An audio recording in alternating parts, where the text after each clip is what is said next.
Hello there, and welcome to Weird Music on the Glumberger channel, the show where we look at unusual albums of all sorts, shapes, and sizes and sounds, right? So, today we're going to be returning to the world of sustained drones with a look at one of my favourite albums and artists within the very genre.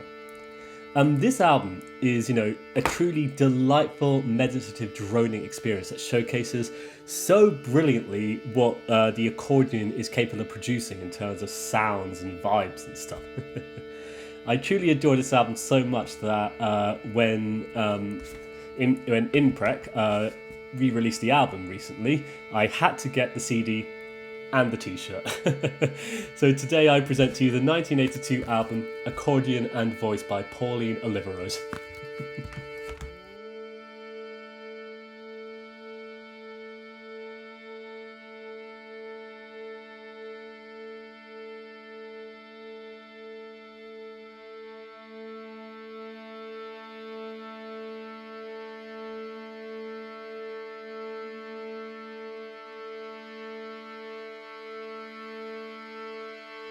So let's ask ourselves, who is Pauline Oliveros? Well, Pauline Oliveros was an American queer composer, accordionist, and a central figure in the development of post-war experimental and electronic music.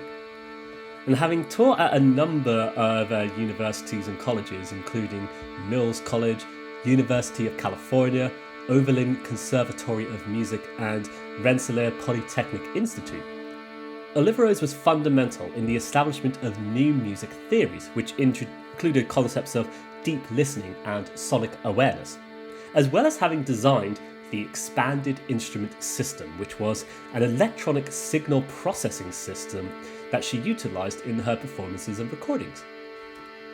And as well as performing her own solo music, Oliveros formed the Deep Listening Band in 1988 with musicians Stuart Dempster and Paniatosis, who was then replaced by one David Gamper in 1990.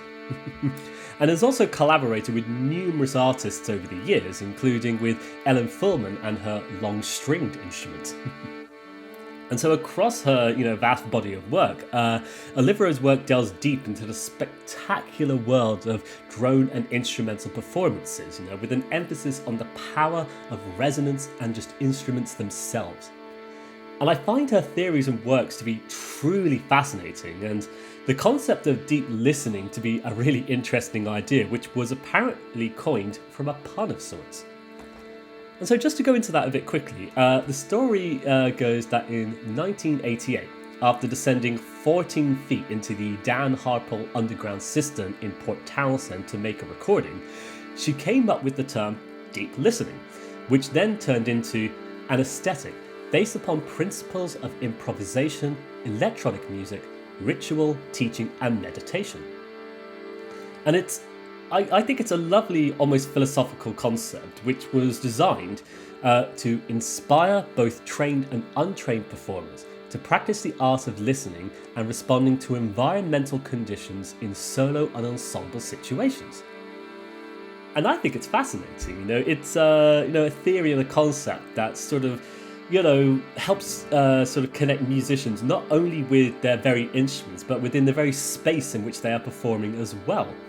And how the very sounds they play are, how the sounds that are being played are going to be heard and perceived, if that makes sense. To be fair, some of it does go a little bit over my head, but like I say so many times, I'm not an academic by any means, just a music enthusiast.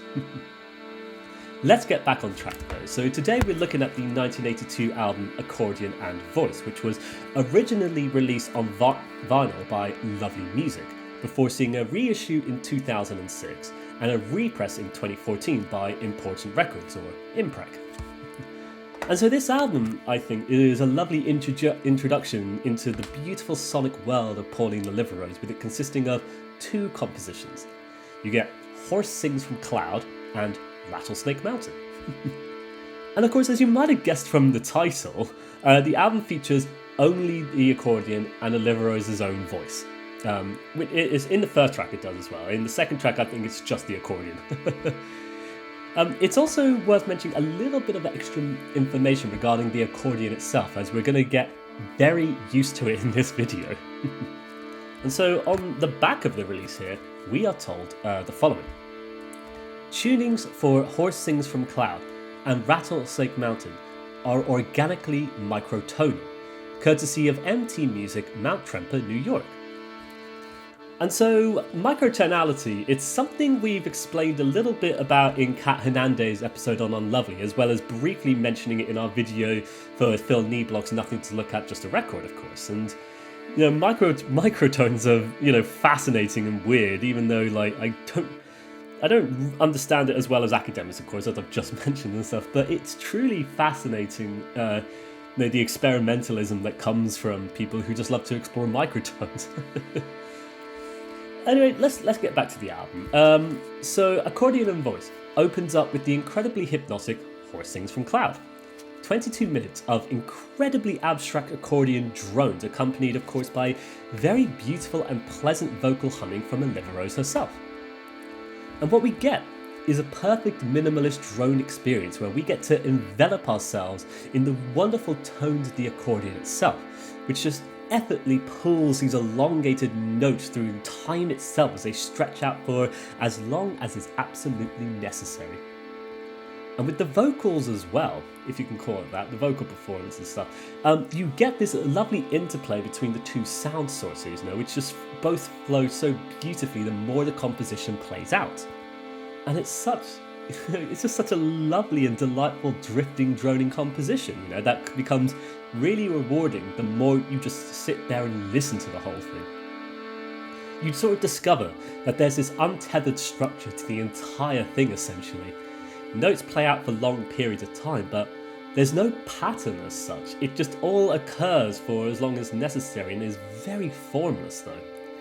It's peculiar, but it's so delightful and wonderfully hypnotic, of course, and it's one of those perfect droning compositions for fans of the likes of Phil Niblock, I believe, you know, where it's just wonderful to hear an instrument showcasing its wonderful capabilities in such a loud, dreamy fashion, essentially.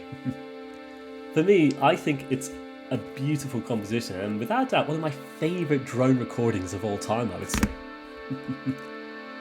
And so, in the CD package of Accordion Voice, lovingly reissued by Impreg Records, who also, as I've mentioned, also provided the very t-shirt that I've been wearing a lot in the Weird Music series, we also have a lovely expose on Oliveros' history as a musician, as well as some information regarding the two compositions on Accordion Voice.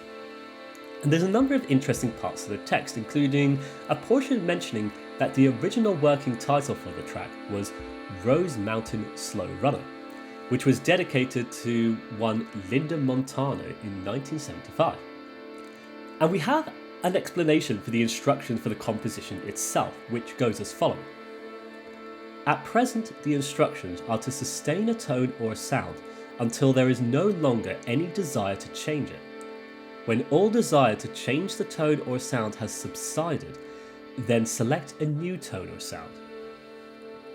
And with this in mind, it makes the whole composition all that more fascinating, I think. You know, it perhaps explains a little bit of my fascination with drone music as well, you know, which is just this love for hearing elongated tones, you know, just for purely exactly what they are.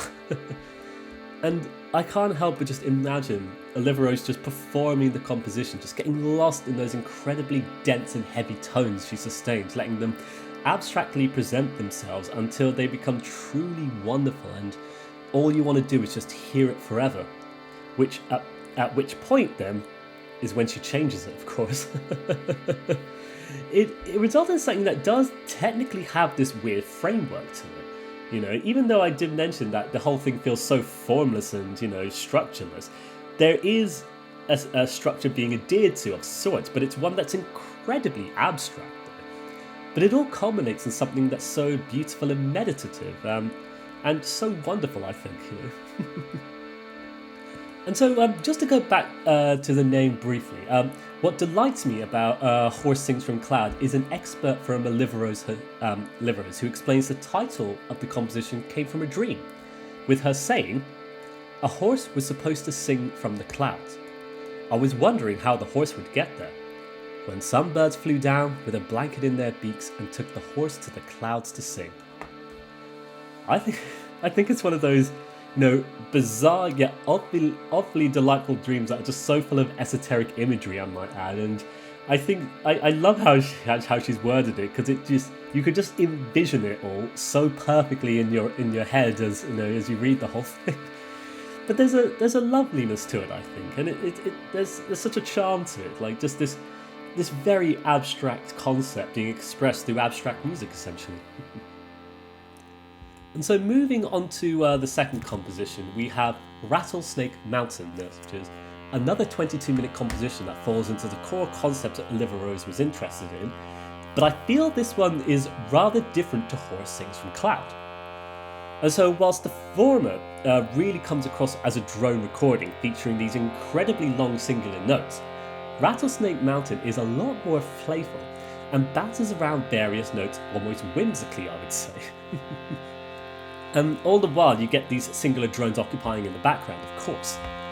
But it creates a very charming listening experience that showcases even more capabilities of the accordion as an instrument, really letting the instrument breathe in a multitude of notes. And this one just feels so delightful and playful to listen to. And of course you can just drift off to it, but sitting down and just hearing the abstract performance dancing across the various notes of the accordion is just a truly wonderful thing to hear. There's something about this particular composition, it just puts a smile on my face every time I hear it. I can't help but imagine Oliveros just delighting in expressing the sheer capabilities of the accordion across this long-form composition. And so, to go back to the text, there's actually not as much information provided for Rattlesnake Mountain as there is for Horse Sings from Cloud. However, there is a small paragraph in the original liner notes that gives us a little bit more context for the composition. And so, Rattlesnake Mountain is the Native American name for the gentle rounded Mount Tremper of the Catskills. Rattlesnake Mountain was composed in May 1982. The piece records Oliveros' responses while watching the shape of the mountain and the effects of breezes blowing through the meadows and the forest below. And so with its context, we kind of have more understanding for the very freeform and whimsical nature of this particular recording that dances around so effortlessly across many different notes. One can imagine Oliveros just sitting out in the beautiful fields, just gazing upon the skyline, letting nature itself influence the very performance, intertwining it in this really lovely, harmonious way. And I think it's a lovely thing that's to be inspired by, and I love how, when you hear it, you can kind of just hear and feel the very wind just interacting with nature itself, just do that very sort of abstract, kind of performance she's giving, And it all results in this very peculiar meditative composition that just flows along for 22 minutes, travelling all over the accordion's many notes in such a lovely way. And so before we close off, there's actually a little bit more text that was provided by Oliveros in 2006 that's been included in this very CD package. That further explains more of the background behind these two compositions. And so because having context and understanding is a great thing, I feel, and I think it, the very text explains it much better than I ever could, it's perhaps worth just reading out it is as written, basically. There's a little bit of text provided by Oliveros herself, which was for the 2006 re-release, essentially, and I think this sums up a lot of the ideas, and it's very nice. So here it is as follows. The reissue of Accordion Voice was the first of my recordings as a soloist. I was living in an A-frame house in a meadow just below Mount Tremper at Zen Mountain Centre. I had a wonderful view of the graceful Saddle Mountain top. When away on a performance trip, I would imagine the mountain as I played Rattlesnake Mountain. I followed the feelings and sensations of my many experiences of the mountains, the changing colours of the season, the breezes and winds blowing through the grasses and trees. Horse Sings from Cloud taught me to listen to the depth of a tone and have patience. Rather than initiating musical impulses of motion, melody and harmony, I wanted to hear the subtlety of a tone taking space and time to develop. the tones linger and resonate in the body, mind, instrument and performance space. My thanks to Important Records for bringing these pieces to be heard again. Pauline Oliveros, 2006. And I really like the inclusion of this portion of text in the very release we have here, as it just cements the imagery of Oliveros getting lost in the playing of these very compositions, which I think it's truly delightful. And as well, it helps us understand the inspiration and the drive that behind these, very esoteric yet truly delightful compositions, essentially. And it all just culminates in such a truly special album experience. One that's a really lovely album within her very impressive discography, and it is a really wonderful place to start as well. Actually, I would say, like, Oliveros has this amazing discography of music, and Accordion Voice was, my introduction to, well, actually, no, it wasn't my introduction to all of her music, my introduction to her solo music. But I think, I just love how it's just this untethered experimental expression, just of pure creativity and stuff, and I think it's wonderful. I think as well, there's a chance we might look at the first Deep Listening Band album, which was actually my first introductions to Pauline Oliveros, as well as an introduction to the sort of acoustic phenomena you get within drone music itself. And I think it'll be a fascinating album to discuss maybe, but we will see. So with that, I think we're going to come to the end of today's episode of Weird Music. I'm really glad to have taken the time to talk about one of my favourite experimental artists whose ideas and ethoses regarding music, sound, hearing, perception has left a really lasting impact upon myself and many others as well, no doubt. And I also want to express my admiration for the repress of this album, as it allowed people like myself to get a hold not only of this fascinating album, but also a wonderful t-shirt of the album's artwork as well. Now, long-time viewers of this show probably know that I love collecting physical media, but I really love getting t-shirts, as they're great conversation starters about some of my favourite music.